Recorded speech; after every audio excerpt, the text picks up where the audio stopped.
Bonjour, je suis Julien, votre professeur.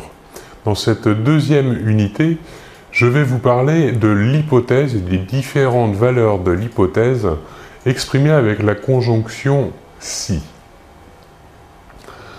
Tout d'abord, une première hypothèse possible, on utilisera le présent de l'indicatif. Donc la structure de la phrase sera la conjonction si, suivie du verbe conjugué au présent de l'indicatif, et ensuite d'un verbe dans la deuxième proposition, un verbe conjugué ou au présent, ou au futur, ou encore à l'impératif. Trois exemples. Si tu viens, je mange du chocolat. Ici, on voit bien que le verbe dans la proposition introduite par la conjonction si est au présent et la proposition principale, ici le verbe manger, est bien conjugué également au présent. Deuxième exemple maintenant avec le futur. Si tu viens, on s'amusera. Ici, la même chose, la proposition introduite par la conjonction si est au présent de l'indicatif et le verbe de la proposition principale est conjugué, quant à lui, au futur simple. Troisième exemple avec l'impératif, si tu viens, téléphone-moi.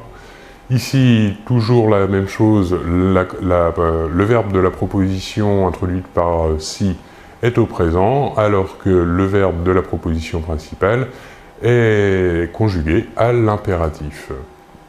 Alors, quelle valeur a l'hypothèse ici lorsque le verbe conjugué dans la proposition introduite par la conjonction si est au présent de l'indicatif?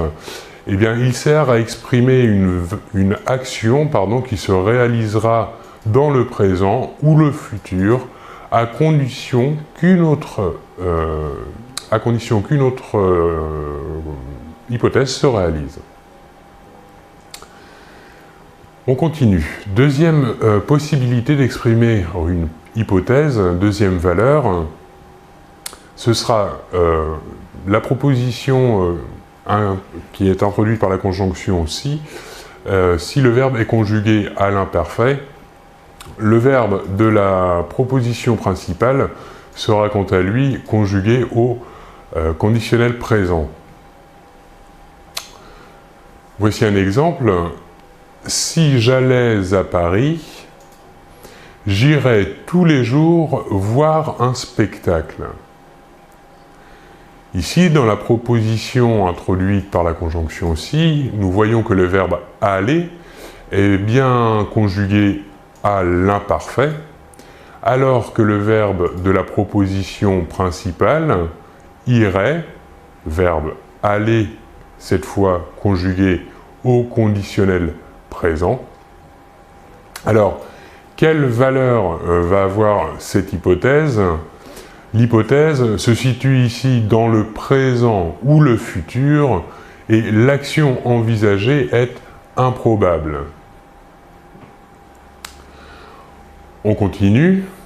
Deuxième exemple, on va voir que l'hypothèse avec la conjonction si et le verbe conjugué à l'imparfait peut avoir une deuxième signification. Si j'étais d'origine chinoise, je parlerais sûrement. Ici, l'hypothèse met en place une action qui se situe dans le présent, mais l'action est irréalisable. En effet, dans la proposition introduite par la conjonction si, où le verbe être est conjugué à l'imparfait, si j'étais d'origine chinoise, effectivement, est une hypothèse qui est irréalisable. Donc, dans la proposition principale, on conjuguera également le verbe parler, ici, parlerait, au conditionnel présent. Enfin, troisième valeur de l'hypothèse possible, Lorsque la proposition introduite par la conjonction si, le verbe est conjugué au plus que parfait, donc dans la proposition principale, le verbe sera quant à lui conjugué au conditionnel passé. Un exemple, s'il ne m'avait téléphoné, je lui aurais expliqué la situation. Pardon. S'il m'avait téléphoné, je lui aurais expliqué la situation.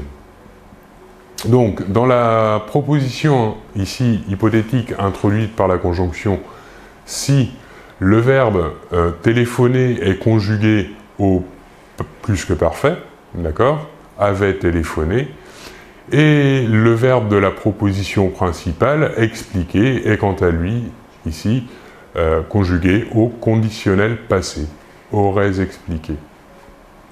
Alors, quelle valeur a cette dernier exemple?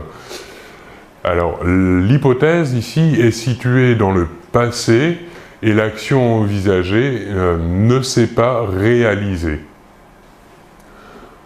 Voilà donc pour cette classe sur l'hypothèse et les trois valeurs différentes possibles de l'hypothèse introduite par la conjonction si. Je vous remercie beaucoup de votre attention et l'on se retrouve très bientôt. Au revoir.